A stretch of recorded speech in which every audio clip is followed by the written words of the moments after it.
저들이 이제 그 당 주도권을 장악하면서 쭉 지내왔는데, 결국 이제 저희들이 근본적으로 그 아킬레스건이 뭐냐면은 탄핵을 그 주도했다는 부분이 그 어쨌거나 그 지울 수 없는 일종의 주홍글씨고 아킬레스건이라고 봅니다. 예. 그런데 정치적으로 이제 결국은 그 탄핵의 그 부당성을 인정하게 되면 스스로 결국 정치적으로 이제 그 소멸돼야 되거든요. 예.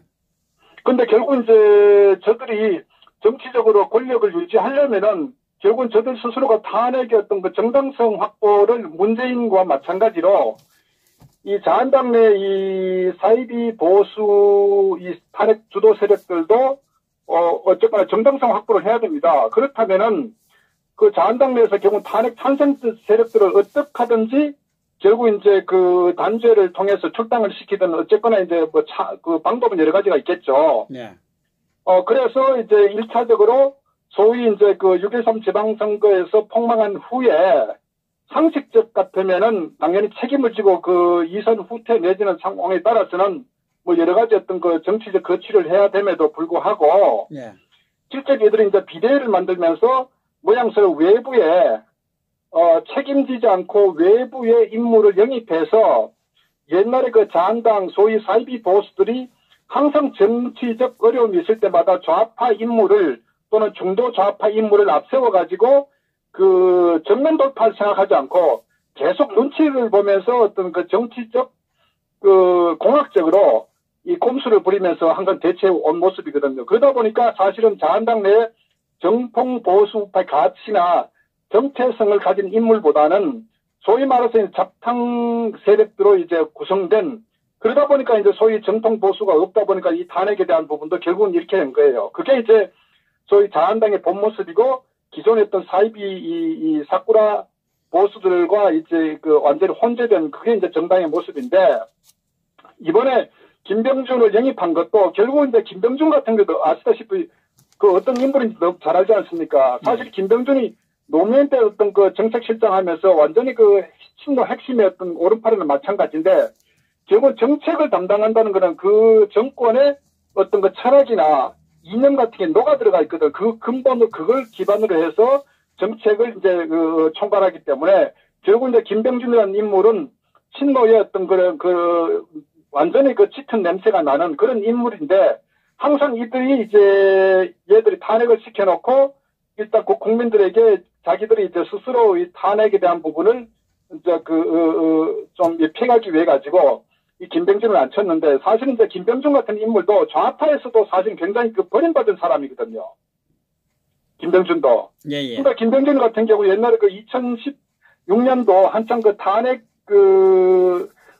상황에 아마 2016년 11월 초 아마 3일 정도인가요? 뭐 제 기억에 그런데. 예. 그 당시에 이제 그 황교안이 씨를 이 경질할 때 경질하고 전원책 이 김병준을 총리로 이제 어떤 그때 인선을 하는 과정에서 사실은 이제 논란이 많았어요. 좌파 내에서도. 예. 왜?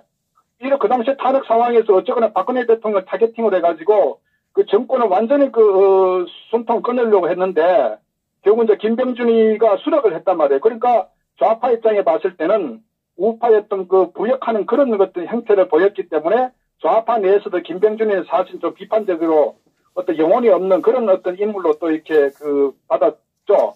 예. 결국 나중에 이제 그게 전부 다 무산됐지만은 결국은 이제 이 김병준 같은 경우도 항상 그 정치권에 기웃기웃거렸어요. 이 양반이 이제 그 후에 뭐 국민대 교수로 가가지고 하면서도 어떤 기고문 쓸 때도 항상 보면은 정치권에 항상 기웃거린 사람이거든요. 그러니까 이 탄핵 주도 김무성 세력들이 어떻게 보면 가장 자기들이 말 잘 듣고 정치에 어떤 그 조직 세력도 없는 그런 만만한 인물이 김병준이란 말이에요. 그러니까 이 김병준을 갖다 앉혀놓고 정치적 쇼를 하면서 어쨌거나 이 6.13 지방선거에 어떤 결과를 좀 만회해 보려고 한 꼼수, 아주 꼼수죠, 그야말로. 그렇게 했는데, 실질적으로 어떤 그 지지율에 전혀 어떤 그 답보 상태고, 심지어 지지율이 하락하는, 그러다 보니까 두 번째 꼼수가 뭐냐. 그래서 이제 그 전원책 그 변호사를 영입해가지고 조항특위라는 이렇게 이제 앉혀가지고 다시 한 번 또 꼼수 부려서 어떻게 이 상황을 좀 헤쳐나갈까 이런 또 꼼수를 부렸단 말이에요. 근데 전원책 씨 같은 경우는 나름대로 이제 자기 칼라나 개성 있는 사람이란 말이에요. 네. 그래서 정권을 달라. 이렇게 해가지고 이제 정권을 주겠다고 했는데, 문제는 이제 전원책 변호사가 봤을 때, 이 자한당 내에 이제 얘들이 했던 음모나 꼼수를 다 알기 때문에, 그러니까 자한당 내에서는 어떤 정치적 시나리오를 갖고 있었냐면은, 2월 달에 전당대회를 하는데, 전원책 변호사한테 12월 중순까지, 여기 있던 지금 11월 초인가 10월 초입니까? 이 지구당 위원장 모든 사직을 다 백지로 받았지 않습니까? 그래서 거기서 이제 인선 작업을 이제 하도록 강요를 받았죠. 근데 네. 거기는 의도가 뭐냐면은 이 탄핵 세력들이 2월달 전당대회에서 당권을 장악하기 위해서는 일단은 이 김무성이나 탄핵 세력들하고 대립 형태에 있는 친박들 또는 자기들 마음에 들지 않는 이 세력들을 일단 제외하는 쪽으로 해갖고 세력을 어느 정도 재편하려고 하는 그런 정치적 의도가 있었던 거예요. 그것을 전원책이한테 맡겨가지고 칼자를 줘가지고 정리를 하려고 했는데 전원책 변호사 같은 경우는 이 인선에 대한 문제를 급하게 할 수가 없다. 이걸 그래서 이제 전당대회를 6월달로 이제 4, 5월 뒤로 연기를 해야 된다. 이렇게 이제 주장을 하다 보니까 이 김무성이 탄핵 주도 세력들이 추구했던 시나리오하고 이제 어긋나니까 그러니까 자기들이 거기다가 또 전원책 변호사 같은 경우는 또 얘기한 게 이 탄핵에 대한 끝장 토론도 얘기했단 말이에요. 왜 보수가 대통합해가지고 나름대로 새로운 어떤 보수를 만들어 가려면은 뭔가 이게 좀 이대로는 안 된다 해가지고 이 탄핵 세력들이 굉장히 불편해하는 그런 탄핵에 대한 끝장 토론 문제, 그 다음에 태극기 세력에 대한 그것도 애국 국민들 입장에 굉장히 불쾌하지만은 받아들이니 마는 이런 얘기까지도 나오면서 이 김무성이나 이 김성태 같은 탄핵 주도 세력들, 이런 세력들에게 굉장히 이제 어떤 불편한 어떤 상황을 이제 만들어 나간 거예요. 그러다 보니까 자기들이 당초에 이제 전원책 변호사를 물소시개로 이용하려고 어떤 자기들 정치 일정들 가자고 했는데 그게 이제 삐그덕거리니까 결국은 그걸 이제 전원책 씨가 목을 쳐버린 거예요. 통보에서.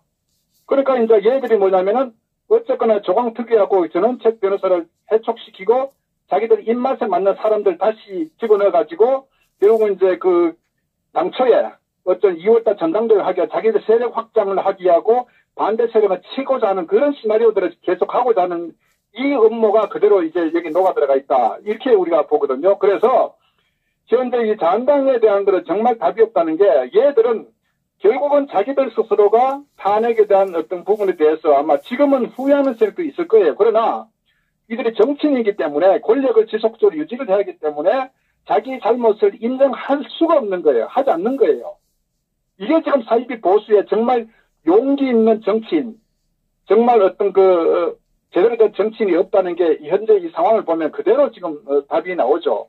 그것도 여기다가 이 탄핵 반대 세력들 같은 경우도 목소리를 내가지고 한판 싸워야 되는데 네. 지금 눈치만 보는 소위 말해서 현재 분위기상은 이 탄핵 주도 세력 김무성, 김성태, 이 김용태 같은 이런 잡것들이 지금 장악을 하고 있는 상태에서 혹시 차기에 어떤 공천에 어떤 목이 달아날까 싶어가 제대로 바른 소리 못하는 이게 지금 자한당 내에 현재 구조 모습이다 이거죠. 그래서 이런 꼼수가 있기 때문에 다만 이제 전원책 변호사 같은 경우도 어떤 문자로 통보를 받았기 때문에 좀 황당하기도 했겠죠.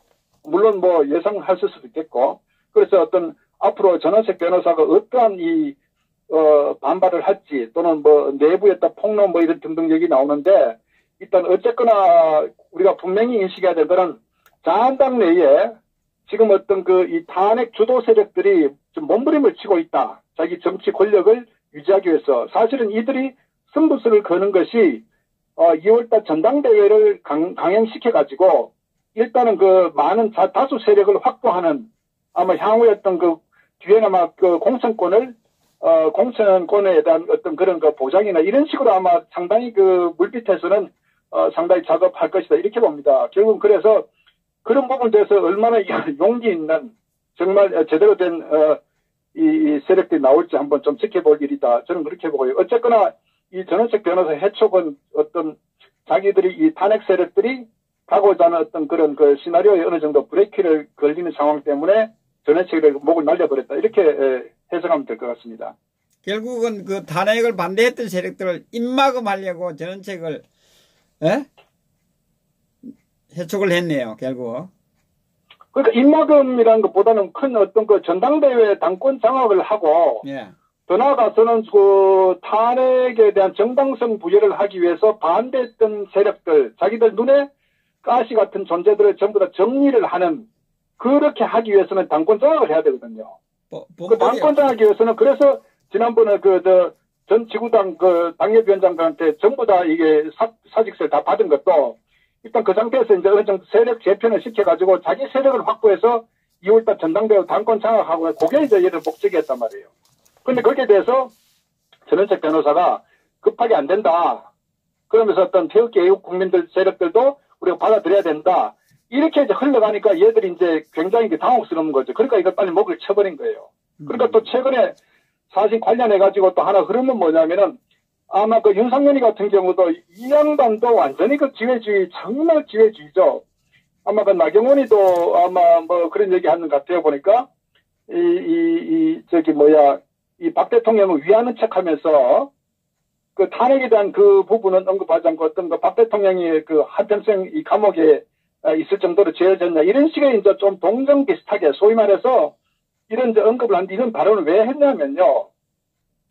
현재 얘들 입장 봤을 때 이 문재인 좌파 정권이 자기들 생각보다는 굉장히 강력하게 지금 빨리 흘러가니까 이걸 견제를 해야 된단 말이에요. 그런데 견제를 하려면 결국은 싸움은 장외투쟁에서 싸워야 되거든요. 결국은 이게 상황이 심각해지면. 그럼 장외투쟁을 하는데 현재 장외투쟁을 누가 했습니까? 그건 태극기 애국 국민들이 장외의 어떤 그 주도권을 장악하고 있는 상태이기 때문에 결국은 얘들이 낮은 상황에 따라서 향후에 장외투쟁할 때 결국은 이제 이 태극기 애국 국민들의 힘이 굉장히 현실적으로 필요하다고 판단했기 때문에 또 하나는 이제 흘러가는 게 이 탄핵에 대한 부분에 어느 정도 아차 실수했다는 부분이 있으니까 어느 정도 이 태극기 애국 국민들에게 조금 다가가려고 하는 자기들 지은 죄를 조금 어떻게 만회하고자 그런 어떤 그 기회주의적 행태로 보기 때문에 이제 나경원이 같은 경우도 이제 이런 발언을 한 거고 사실 또 더 문제가 뭐냐면 윤상현이 같은 인간도 우리가 아시다시피 저는 제 기억에는 그렇습니다.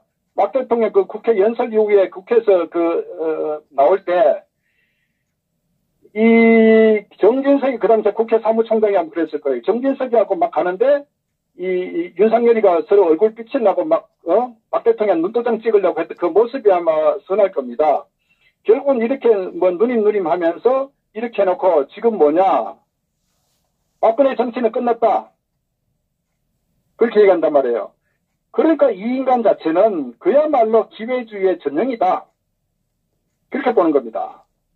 그러니까 어떻게 보면 자기 정치 그 권력을 유지하기 위해서 발악을 하고 있다. 어떤 그 기회주의의 극치를 저는 목격하고 있다. 이렇게 봅니다. 그러니까 이런 쓰레기들이 여전히 있으니까 이 김무성 같은 패거리가 이 친박들을 한 수 아래로 보는 거예요. 그러니까 저것들은 공천권만 보장해주면은 전부 다 김무성 밑에서 대가리 숙이고 들어온다. 이렇게 판단하는 겁니다.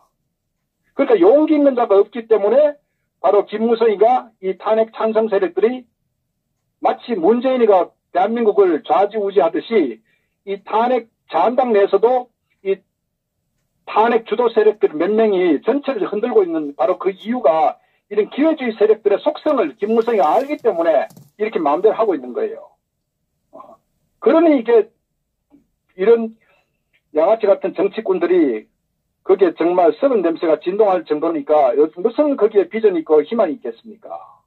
그래서 어쨌거나 저는 현재 이 자한당 내의 어떤 속성, 현재 정치 구도는 지금 굉장히 어떤 미래 희망은 전혀 찾아볼 수 없는 거다. 그럼에도 불구하고 이 장외의 많은 태극기 애국 국민들 기대심, 혹시나 지지를 하시고 그래도 한 어떤 선택적 대안이 없다고 하는데 대안이 없는 게 아니라 자한당을 죽여야 자한당이 살아나는 겁니다. 대한민국이 살아나는 겁니다. 그래서 저는 이런 정치꾼들의 어떤 꼼수나 정치공학적인 어떤 이런 상황을 실체를 정확히 아시고 비판할 땐 굉장히 비판을 버릴 땐 버려야 되는 거예요. 버려야 이들이 물갈이가 되고 정신을 차린다고. 그런데 계속적으로 지지하면은 어떻게 보면은 이 탄핵 찬성 세력들은 이런 정치적인 상황을 너무나 잘 꿰뚫고 있기 때문에 결국은 당내에서도 이걸 이용하고 또 장외에 있는 어떤 그 태극기 애도 국민들도 결국은 자기를 지지할 것이다. 이렇게 지금 어떤 그 만만히 보고 이런 식으로 정치 꼼수를 지금 부리고 있는 겁니다. 그래서 이 상황을 우리가 정확히 알아야 되겠다. 이것을 말씀드립니다. 예, 알겠습니다.